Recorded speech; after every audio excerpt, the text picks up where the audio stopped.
Okay guys, welcome to another GA Canine training video, and you have a little bit of a treat today in that I am working an urban trail completely double blind. I'm working in a place I have never set foot in before, and I have no idea where my trail layer is. I've given him a general distance but left him the choices of where to go. And what you're going to see is how a dog works problems on a trail and the things that they run into in its raw state.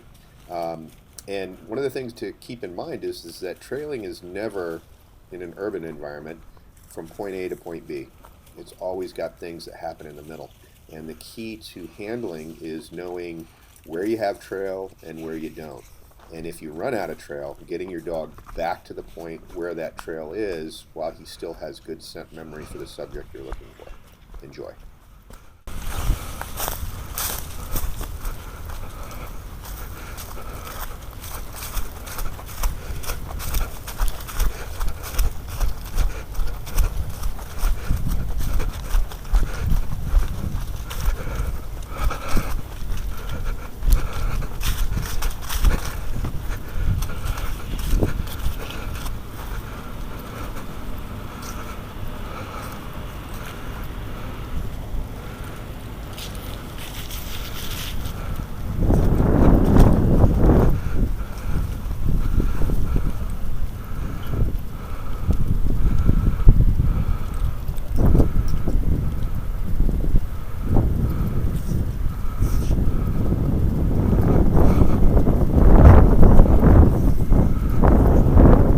Leave it, get to work. Raider, get to work.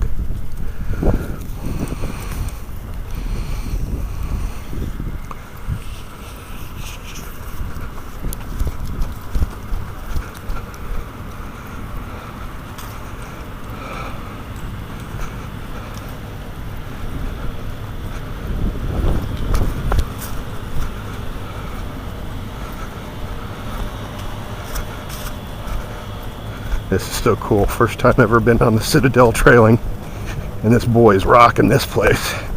And this is just freaking great odor. Love this dog.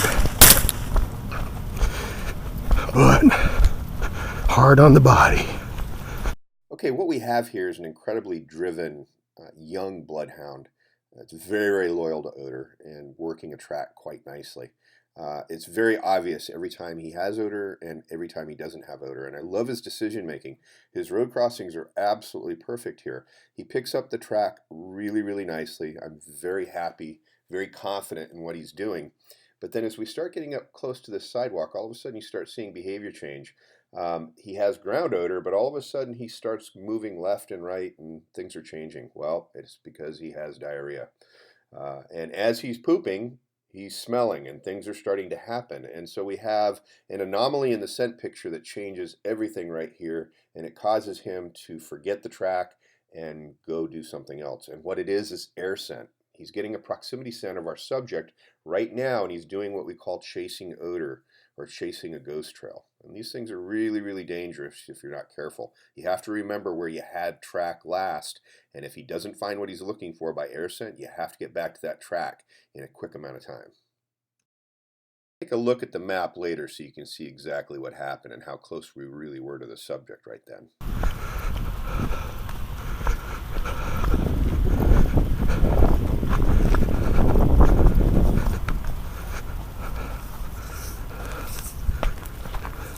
Leave that.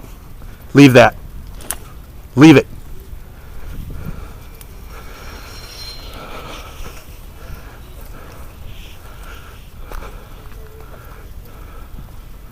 Ooh, wagging of the tail, so we're close.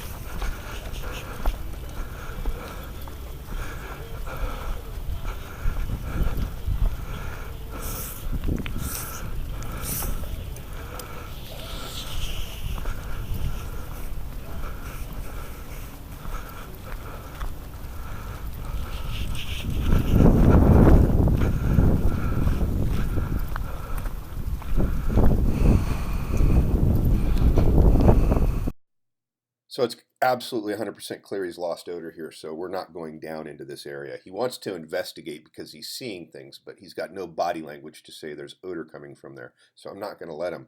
But we did come in here because of a proximity alert, so I have to clear the productive sources. If the trail came down here, I missed it.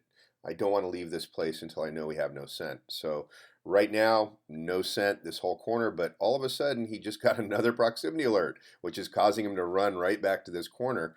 But he also starts thinking about getting back into this distraction right here.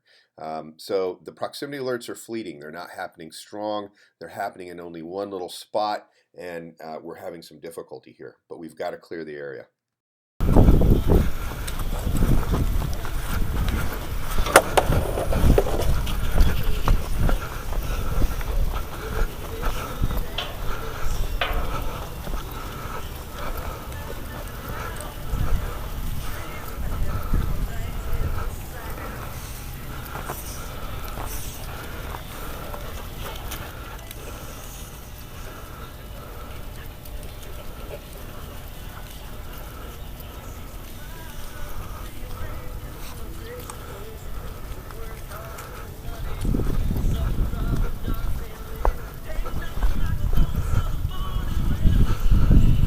Come on, bud.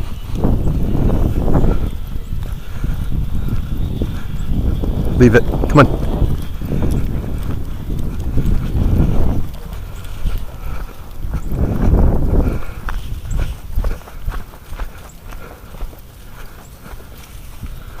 Oh, just got odor right there.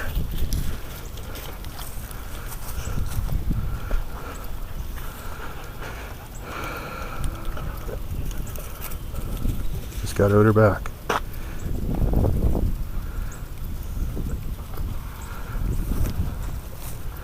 This may be a little bit of what I call spot odor. We've got odor here on the grass, but there's absolutely no track.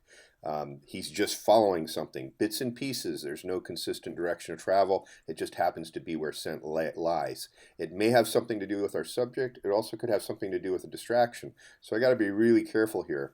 One of the things I'm concerned with is that I don't want him to stay focused on bad things for too long. So if he's looking at distractions, the wrong people, animals, and he just sits there and obsesses on them, my track value is going to start dropping, and I have to start thinking about getting him back to it. Right now, he's investigating the vehicle, the tractor back there, and the person on top of it because it's the only scent out here now. There's nothing left over. But once he gets over here, things start to change just slightly. Ah, boy, we lost it, didn't we?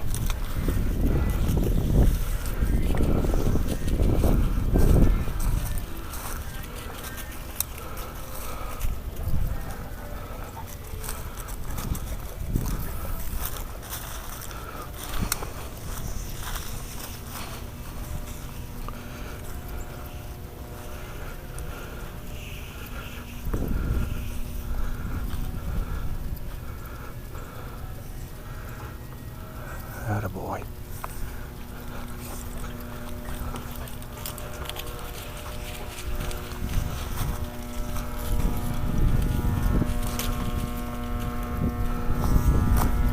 Leave that. Come on.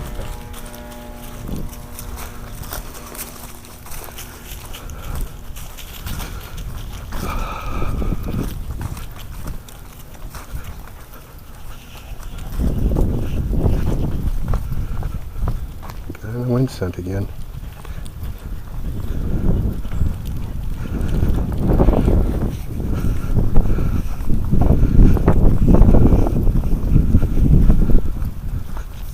So right when I'm thinking about getting him back to where the track was, I get another good strong air scent, and he wants to investigate it. And he's going to the area where that wind odor blew, and as you can see, that behavior is starting to change again.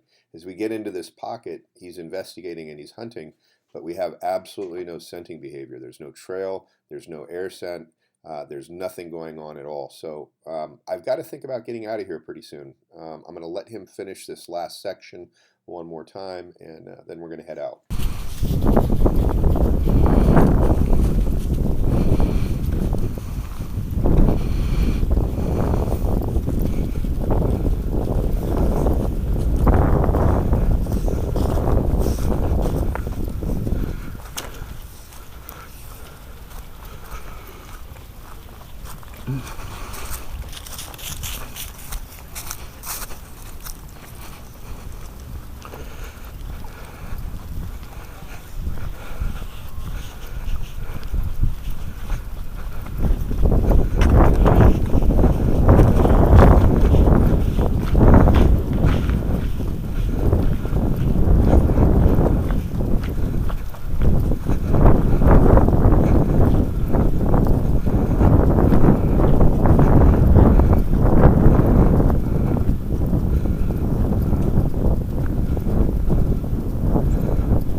Hey Taylor, I think we lost it, so I'm trying to pick it up again.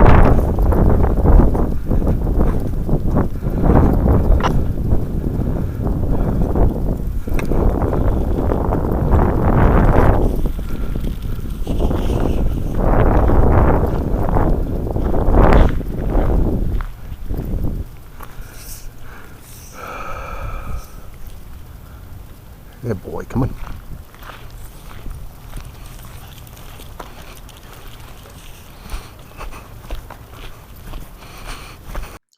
Okay, so now I've made the choice that we're leaving this area.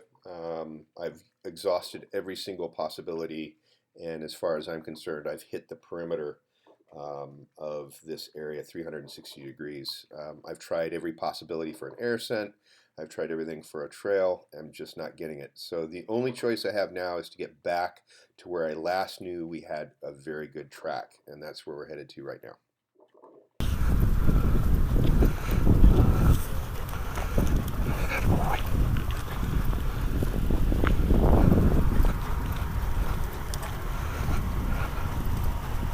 So I fast forwarded about 100 yards to the point where I knew he had the track again, and absolutely, it's exactly what he does. The only thing is he deviates from the place where he had the runs, and he stays on what I perceive to be the exact track. And we're doing a great job. He's actually doing a fantastic work here, and I'm surprised after all the failure that we had just on the other side of the building that he stayed so focused to get right back on the track. It's hard to see it, but we actually have people coming in and out of the gym here to the left too. So for him to stay focused on just our subject odor with the distractions is pretty cool.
So this is a dog that's completely abandoned ground odor, and the only thing he's doing is he's working, swirling fresh human odor inside the buildings, and he's trying to find a direction for it. What he's looking for is the scent cone, the edge of the actual scent pool to find a way in. And it's not happening greatly, but what I do like is the fact that he's not leaving it just chasing the odor. So we're really, really close, and he finally figures it out right here once we get right into the scent cone.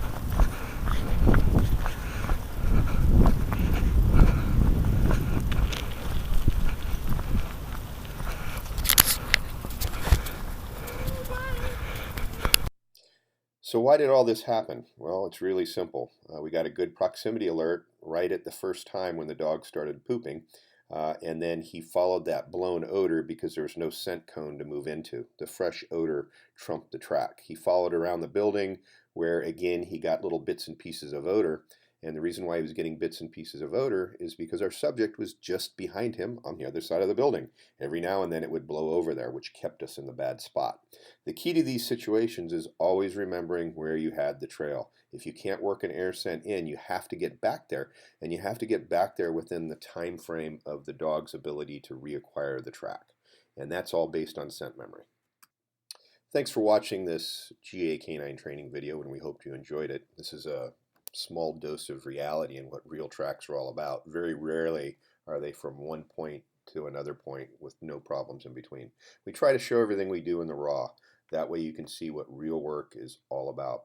If you like what we do, if you like our style, if you want to learn more about it, make sure you check out my brand new book. It's called The Tao of Trailing, and it's available at gacanine.com.